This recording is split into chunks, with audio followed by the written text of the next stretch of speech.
नमस्कार, मी निवेदिता. निविस रेसिपीमध्ये तुम्हा सगळ्यांचं मनापासून स्वागत आहे. आज आपण घरच्या घरी बटर नान कशी बनवायची त्याची रेसिपी पाहणार आहोत. आजचा व्हिडिओ आवडला तर लाईक करायला विसरू नका. चला तर मग आजच्या रेसिपीला सुरुवात करूया. आज आपण विदाउट ईस्ट, विदाउट तंदूर किंवा विदाउट ओव्हन घरच्या घरी नान कशी बनवायची आहे त्याची रेसिपी पाहणार आहोत. तर त्यासाठी एक मिक्सिंग बाउल घेतलेला आहे मी. त्यामध्ये 2 कप मैदा टाकणार आहे. मैदा चाळून घ्यायची काहीही गरज नाही आहे. आता ह्या मैद्यामध्ये 1 चमचा साखर टाकूया. त्याचबरोबर 1 चमचा बेकिंग पावडर टाकणार आहोत आपण. तर इथे मी बेकिंग पावडर टाकते 1 चमचा. अर्धा चमचा बेकिंग सोडा टाकायचा आहे, म्हणजे खायचा सोडा जो नॉर्मली आपण भज्यासाठी वगैरे वापरतो तो.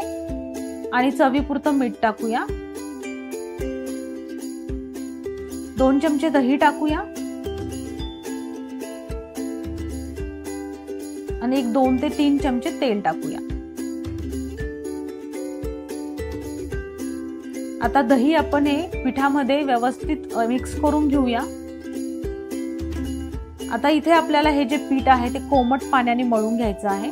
तर इथे मी ग्लासात कोमट पाणी घेतलेलं आहे, पण त्याआधी दही व्यवस्थित मिक्स करून घेऊया. त्यानंतर थोडं थोडं पाणी टाकत एक गोळा तयार करून घेऊया. एक 8 ते 10 मिनिटं मळून घ्यायचंय हे पीठ. जितकं जास्ती मळू तितकी नान छान बनेल. तर इथे मी पीठ मळून घेतलंय, पाहू शकता तुम्ही. दह्याचं बेकिंग पावडर आणि बेकिंग सोड्यासोबत रिॲक्शन होऊन डो जो आहे म्हणजे जे पीठ आहे ते व्यवस्थित फुलतं, म्हणजे ते इनडायरेक्टली ईस्टचं काम करतं. त्यामुळे दही आपण इथे वापरलेलं आहे.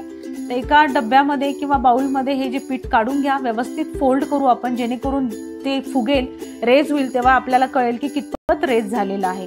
तर 2 चमचे तेल टाकूया. आणि त्याचबरोबर आता हे आपल्याला ओल्या फडक्याने झाकून टाकायचंय. याचं मागचं कारण असं आहे की पिठामधला जो ओलसरपणा आहे तो टिकून राहायला पाहिजे, कोरडं नाही पडलं पाहिजे पीठ. त्यामुळे ओल्या फडक्याने असं झाकून त्यावर आपण ठेवूया. आणि हे आपल्याला झाकण लावूया डब्याचं आणि 1-2 तास तरी हे साईडला ठेवून देऊया सेट होण्यासाठी. आता 2 तास झालेली आहेत. तुम्हाला दाखवते मी. आता पाहू शकता डबल झालंय लिटरली. पीठ जे आहे ते मस्त फुगलेलं आहे. आता एका साईडला मी तवा गरम करत ठेवला आहे. तर थोडंसं हाताला चिटकतंय पीठ, तर थोडा मैदा टाकून 1-2-3 मिनिटं मळून घेऊया. तवा व्यवस्थित तापलेला पाहिजे, त्यामुळे गॅसची फ्लेम हाय करा आणि तवा हा व्यवस्थित तापून घ्या. एक गोळा काढूया. जितपत तुम्हाला साईज हवी आहे नानची त्या हिशोबाने किंवा त्यानुसार. तर आता हे परत झाकून ठेवून देऊया साईड पीठ.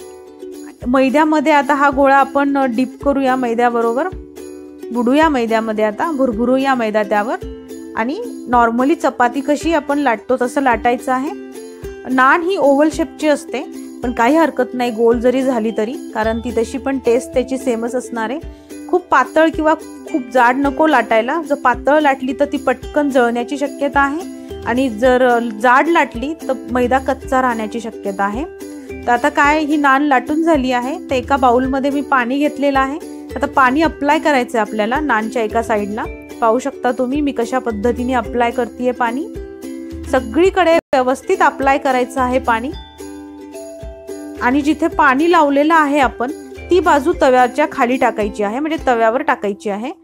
आता पाणी लावून झालेलं आहे, तर आपण आता तव्यावरच्या खाली ती बाजू टाकूया.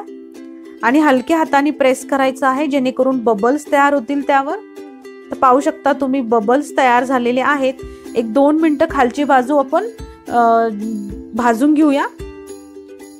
1-2 मिनिटं झालेली आहेत. आता इथे खालची बाजू व्यवस्थित भाजली आहे. तर आता अशी डिरेक्टली फ्लेमवर आपल्याला वरची बाजू भाजून घ्यायची आहे. तर इथे मेल्टेड बटर आहे, त्यात बारीक चिरलेली मी कोथिंबीर टाकली आहे. तर वरची बाजू पण आता भाजून झाली आहे फ्लेमवर. तर आता बटर लावलेलं आहे मी. थोडंसं स्क्रॅच करून काढून घेऊया ते. बटर भरपूर लावायचं, म्हणजे त्याची चव पण छान येते आणि शायनिंग येते नानला बटरमुळे. शक्यतो मेल्टेड बटरचाच वापर करा, जेणेकरून ते सगळीकडे व्यवस्थित स्प्रेड होईल. तर आता इथे ही आपली पहिली नान बनून तयार आहे. 30 सेकंद मी अजून खालची बाजू भाजून घेते. हवं तर तुम्ही चेक करू शकता. आता आपली इथं खालची जी बाजू आहे नानची ती पण व्यवस्थित भाजून झालेली आहे. तुम्हाला दाखवते मी इथे. पाहू शकता तुम्ही. म्हणूनच तवा हा अगदी गरम पाहिजे, म्हणजे खालची जी नानची बाजू आहे ती व्यवस्थित भाजली गेली पाहिजे. तर आता एका प्लेटमध्ये ही नान काढते आणि अगदी त्याच पद्धतीने दुसरी नान बनवते. सध्या आपण रेस्टॉरंटचं फूड खूप मिस करतोय, तर म्हणून ही नानची रेसिपी मी त्याच्यासाठी स्पेशल तुमच्यासाठी आणलेली आहे.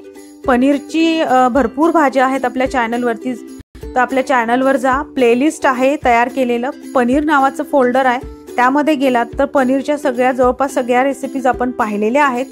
तर नक्की बनवून पहा ही रेसिपी तुम्ही. नानची कशी वाटली ते कमेंट बॉक्समध्ये मेन्शन करायला विसरू नका.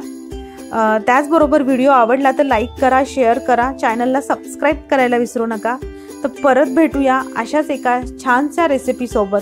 तोपर्यंत बाय बाय.